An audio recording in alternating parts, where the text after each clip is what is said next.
Yung mga press nandyan pa rin sa labas, ginamit ko na nga lahat ng dahilan. Sinabi ko, hindi ka pwede, may sakit ka, hindi ka makakasagot. Nandyan pa rin sila sa labas. Yan ang nga ba ang sinasabi ko eh. Hindi titigil yung mga press nila hanggang hindi mo titigil ang pagtulong niya sa Totoy na yan. Inay, hindi na nga ako maten sa hearing ni Totoy para hindi na lumaki ang issue. Ano pa bang gusto niyo? Tigilan mo pagtulong sa Totoy na yan. At akalang ba, Ana, hindi ko alam na ikaw ang tumutulong sa abogado niya? Yung pamilya niya, at yung mga batang yan. Lahat yung mga bataan ni Totoy Akala ba hindi ko alam lahat yun? Tigilan mo na ang pagtulong sa Totoy na yon. Inay, paulit-ulit na nating pinag-uusapan to. Kahit kailan, hindi ko matatalikuran si Totoy. Kaya makontento na kayo na hindi ako umattend ng hearing niya. Dahil kung hindi ako si Ana Molina at hindi issue ang lalaki dito, pupunta ako doon. Hindi ko siya sinusuportahan dahil hindi ko alam na mali ang ginagawa niya. Nay, mahal ko si Totoy. Naiintindihan niyo ba yon? Mahal ko si Totoy, kaya kahit mali pa yung ginagawa niya, hindi ko siya matitiis, kaya tutulong at tutulong pa rin ako.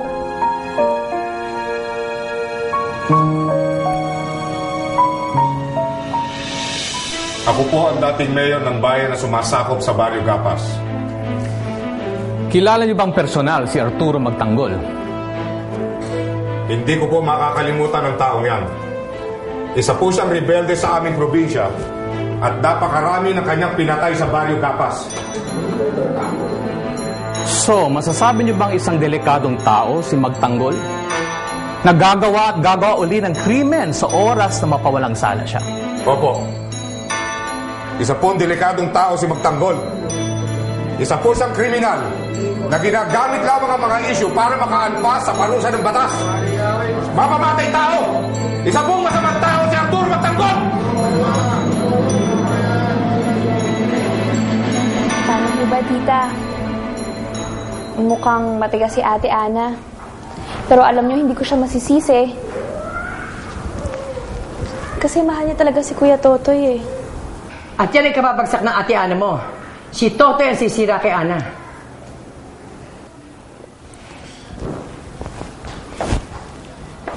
Tita, ako nang bahala makipag-usap sa press. At ako na lang ang magsasalba ng pangalan ni Ana. Salamat, Miguel. At pasensya ka na kung bulag yung anak ko. Na ewan ko, bakit hindi niya makita na ikaw ang talagang nakalaan para sa kanya.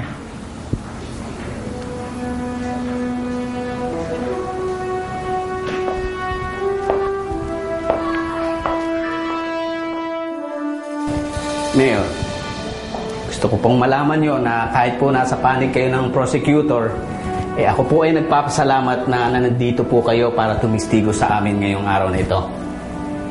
Dahil po sa inyo, makikilala po natin ng husto kung sino si Arturo Magtanggol. Ito po ang aking tanong. Bakit po kayo napatalsik sa inyong pwesto bilang mayor sa Barrio Gapas? Objection, Your Honor. This is irrelevant. Your Honor, hindi po irrelevant yan. Gusto ko pong malaman kung gaano katotoo at gaano kalinis ang sinasabi po ng testigo. The witness may answer the question. Thank you, Your Honor. Ulitin ko po yung tanong.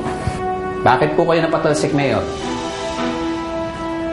Nagdahil po kay Totoy. Siniraan niya ako. Siniraan niya ako sa mga tao. Sinira niya ang aking dignidad. Mayor, ang pagkakaalam ko, naging magkasabwat kayo ng isang mayamang land grabber, hindi po ba? Si Leon Hernandez. Hindi po ba? Dahil po sa panduloko nyo at pagkamkam ng mga lupa ng mga magsasaka, nagrebelde po itong si Totoy. Hindi po ba? Kaya po kayo natanggal sa inyong pwesto. Kaya po kayo napatalsik. Kaya po marami kayong demanda ngayon. Hindi totoo yan! Hindi masama ang dati ko! Order! Tama si Mayor! Order in the court! Order in the court! Order in the court! Bitawan niyo ako, tutulungan! Order in the court! Order in the court! He needs to be in jail! He killed my father! He killed my father! He's a bad person! He's a bad person!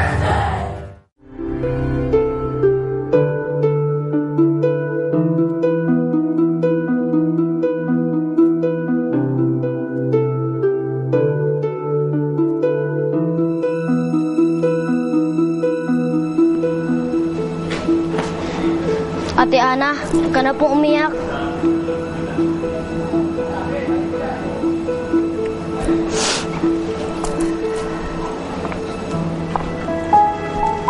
Okay lang po yun, kahit galit yung nanay mo dahil kay Kuya Totoy. Pagpi pa rin naman po kami sa'yo. Salamat, Bogart. Natutuwa ako at naiintindihan niyo ako. Pero bakit po ganun ang inay niyo? Bakit galit na galit siya kay Kuya Totoy? Di niya po ba alam na mabait si Kuya Totoy? Hindi naman yun alam ng inay, Boyet. Mga bata pa lang kami. Hinusgahan niya na si Totoy. Ayaw na ayaw niya talaga siya. Pero, opinion yun ng inay. Kaya nilirespeto ko. Kaya lang, syempre, masakit sa akin yun dahil importante sa akin ang Kuya Totoy niyo. Sana po, Ate Ana, makalaya na po si Kuya Totoy para po maging masaya na kayo ulit. Sana nga, Bambang. Kaya lang, paano pa mangyayari yun? Napakalaki ng kaso ng Totoy. Kahit ako, hindi ko alam kung ano mangyayari sa amin.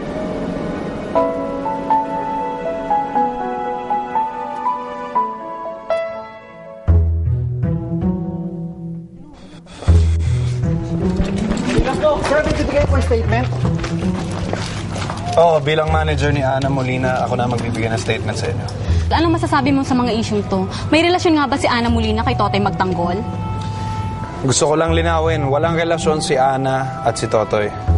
Ang ginagawang tulong ni Ana ay bilang pagtanaw lang ng utang na loob kay Totoy. Dahil kung naaalala nyo, nakidnap si Ana ng mga rebelde. At si Totoy ang tumulong sa kanya para makalaya siya.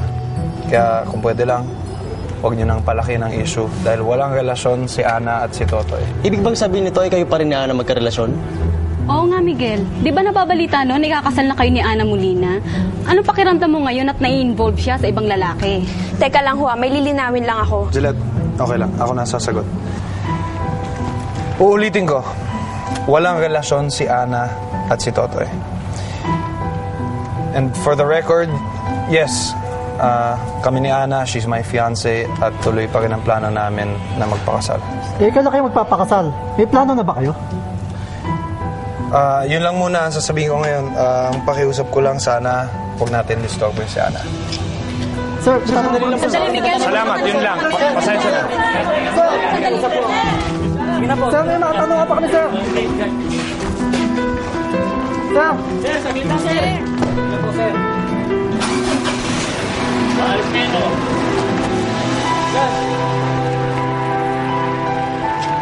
Sir! Sir, kung tanong lang po, sir. Sir!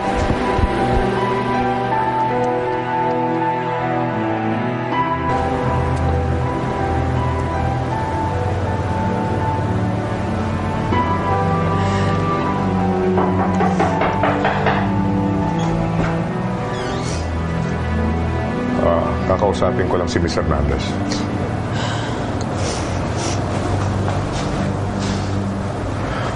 Iha. Okay na. Makakalabas ka na rito.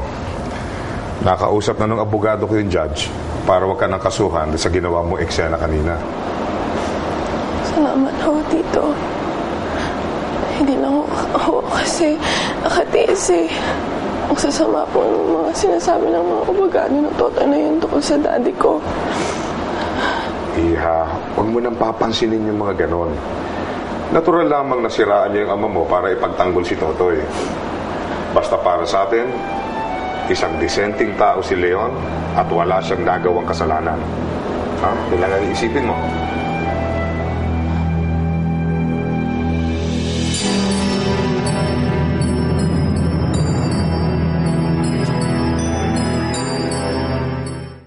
Talaga sinabi yun ni Miguel? Sinabi niya sa press na sila pa rin ni Ana tapos tuloy pa rin ang kasal? Nagulat nga ako eh.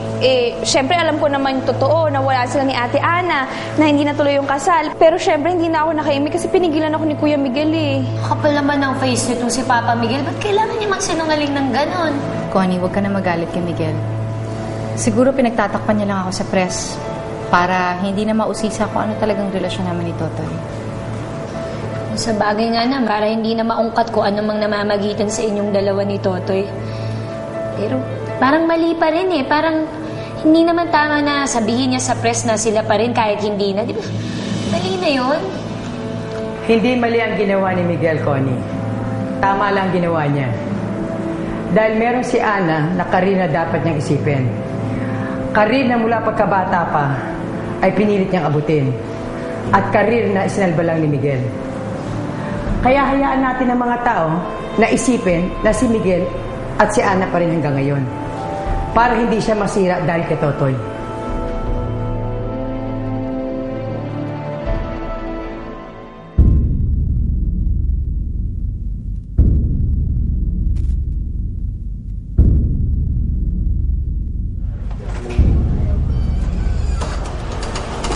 Judge Enya, Sino ka?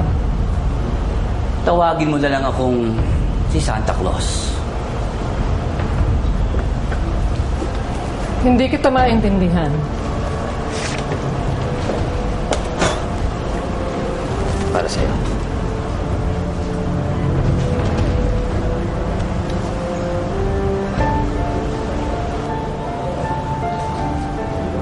Ano ito? Well, sabihin mo na lang na isang regalo mula sa akin.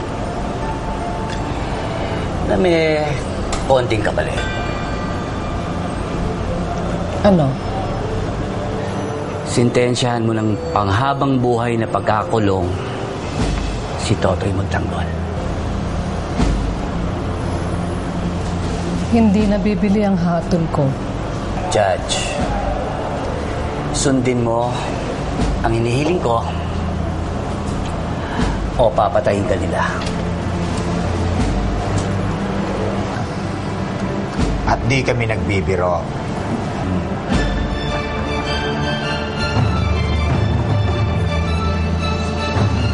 Your choice.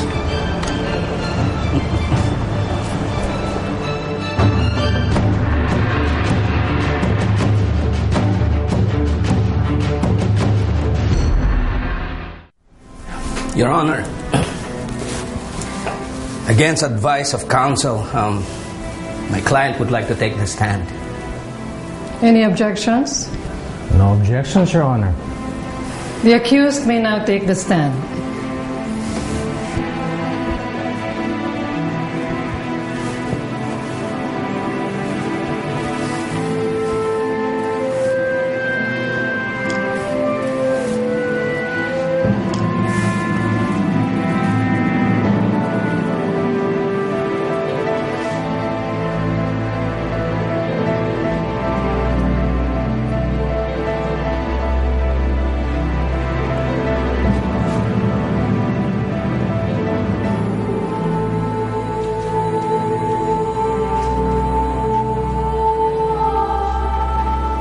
Isang simpleng magsasaka lamang po ako.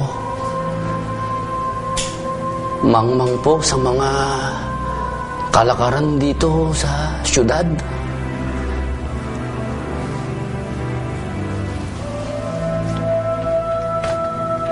Magmula po nang nag-umpisa ang paglilitis na ito, marami na pong kaganapan ang hindi ko maintindihan.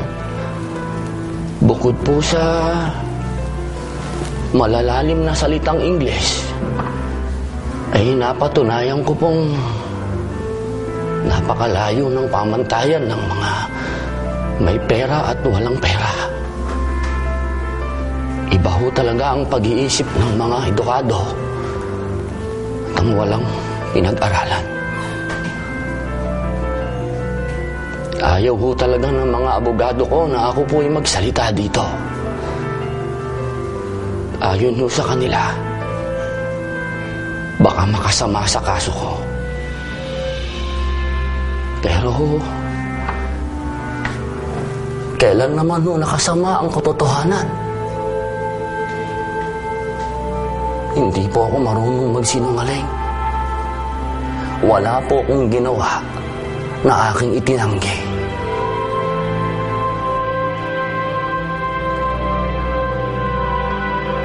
Ang sabi po nila, rebelde daw po ako. Inaamin ko po. Dahil kinamtam ng mga makapangyarihan ng aming mga lupa. Walang makain ng aming mga anak. Isa ho akong magsasaka. Mali naman ho siguro walang makain ng mga anak namin. Ginahasa ang aking asawa.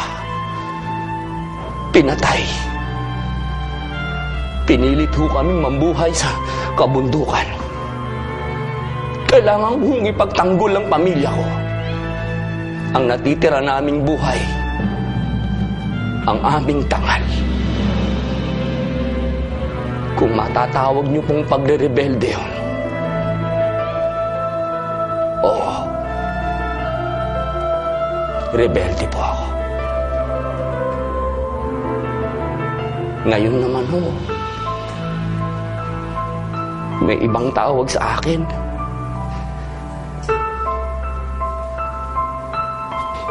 May sakit ho ang anak ko. Kailangan ng malaking pera. Kailangan ho niyang maoperahan. Sa mundo ho ninyo, pababayaan na lang siyang mamatay. Pero sa mundo ko, hindi. Ipaglalaban ko ang buhay ng anak ko. May karapatan siyang mabuhay. May pera man o wala, anak ko siya.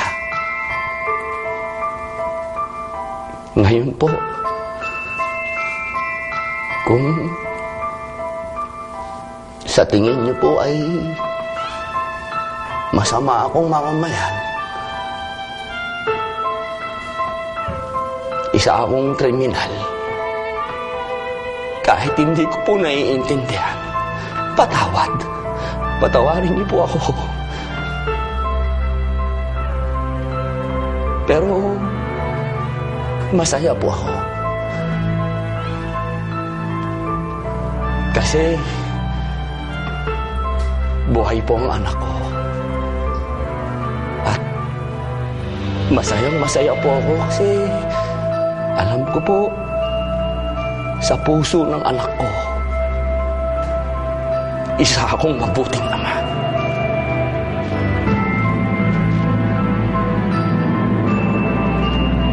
Salamat po. Bukas na bababa ang desisyon ng kaso mo. Bukas natin mananalaman kung mananalo ka o hindi. Positive pa rin ako, Totoy. Mananalo tayo. Totoy, mga sumusuporta sa'yo.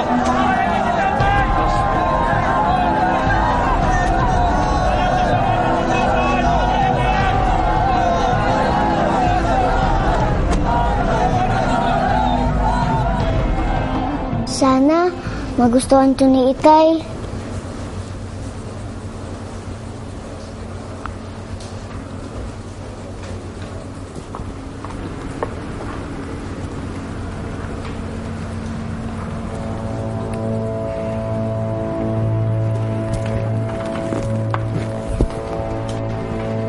Bakit ang kalat-kalat dito, ha?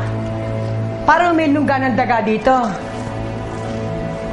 May daga nga pala nagkakalat. Hoy, Bubwit! Bakit ang kalat-kalat dito, ha? Pasensya na, tita. Tita? At kailan tayo naging magkamag-anak, ha? Huwag mo akong matawag-tawag na tita dahil hindi tayo magkadugo.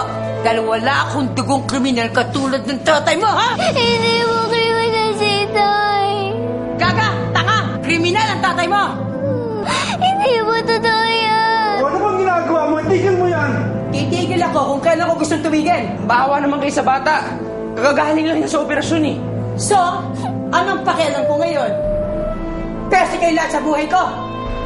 Matilda, bakit ba galit na galit ka sa bata? Dahil anak siya ni Totoy. Aba, hindi dapat si Totoy ang hatulan natin. Ang dapat na hatulan natin ay ang sistema ng ospital. Tama yon. Iba-iba kasi yung trato nila sa tao. Porkit ba naman walang pera, hindi na nila bibigyan ng lunas ang mga may sakit? Kaya nga ako nagpasana ng kongreso ng bill para makahingi ng dagdag na tulong para sa mga mahihirap na may sakit. At saka para hindi na mangyari yung hostage taking na nangyari sa ospital. Ibig sabihin, dahil kay Totoy magtanggol, kaya nagising ang mga nasa gobyerno na may pagkukulang sila sa mga tao. Kaya para sa akin, bayani si Totoy kahit na mali ang ginawa niya. Grabe, Coach, Lumaki talaga ng todo issue kay Totoy, Naging national issue pa, Nakabuti yan. Kaya palagay ko, malaki ang pag-asa na maabsuelto si Totoy. Sa tingin niyo, Coach? Oo ba? So pag nanalo si Totoy, Coach, punin natin boksingero, i-try natin. Ha? Siyempre naman. Si Totoy lang ang pinakamagaling na nakilala ko. Kaya hindi ako titigil hanggat hindi ko na siya nagagawang boksingero. Alam mo, Boyong, sigurado ako, pag naabsuelto si Totoy at naging boksingero ko siya, siya muli ang babangon ng pangalan ko. Mark my word. Nay! Ano nangyayari dito? Wala. Cecilia, bakit ka umiyak? Ha? Wala. Umiyak ba? Hindi umiyak yan, nak. Bakit mapula yung mata? Napuwing lang po ako. Oo, tamo? Napuwing lang siya, anak. Napuwing lang. Kaya, huwag mo alalahanin, nak. Podong, meron nga pala akong eye drop na para kay Cecilia. Kaya kung pakuha mo yun doon sa maid, ha? Tapos, anak, meron tayong dapat pag-usapan tungkol sa mga schedules mo. Kaya, alika muna doon. Cecilia, sandali lang ha. Mang Podong, sandali lang po.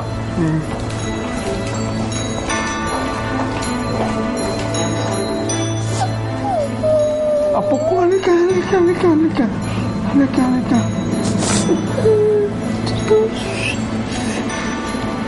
Nasaktan ka ba?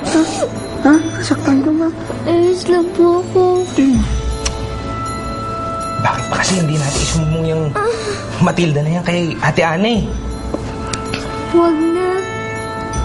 Mag-aaway pa po sila nung nanay niya. Saka, alam ko naman po, patapos na po to. Kasi, makakalabas na po si Itay. Kukunin na po tayo dito. Alis na rin po tayo dito. Cecilia.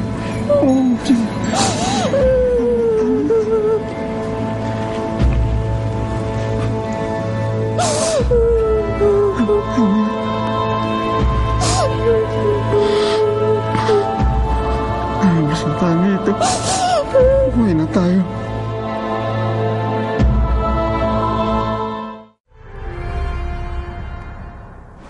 Nakapamilya na ba kayo? Opo, ma'am. Tapos na pong lahat. Mag-umpisa na kayo magluto. Ha? Sige na.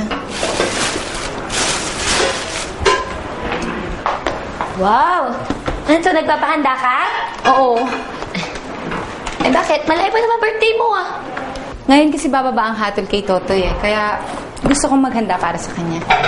Ay, ate, hindi naman sa nega ako, no? Pero huwag masyadong tataas ang expectations, kasi hindi natin alam kung anong kahihinat na ng kaso ni Totoy. Baka matalo siya.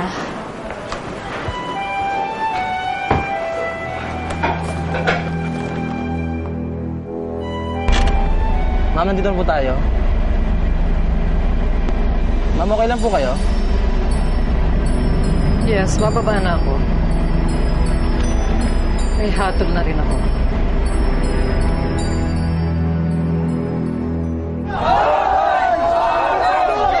Judge Shenya, may desisyon na po ba kayo sa kaso ni Totoy magtanggol? Judge,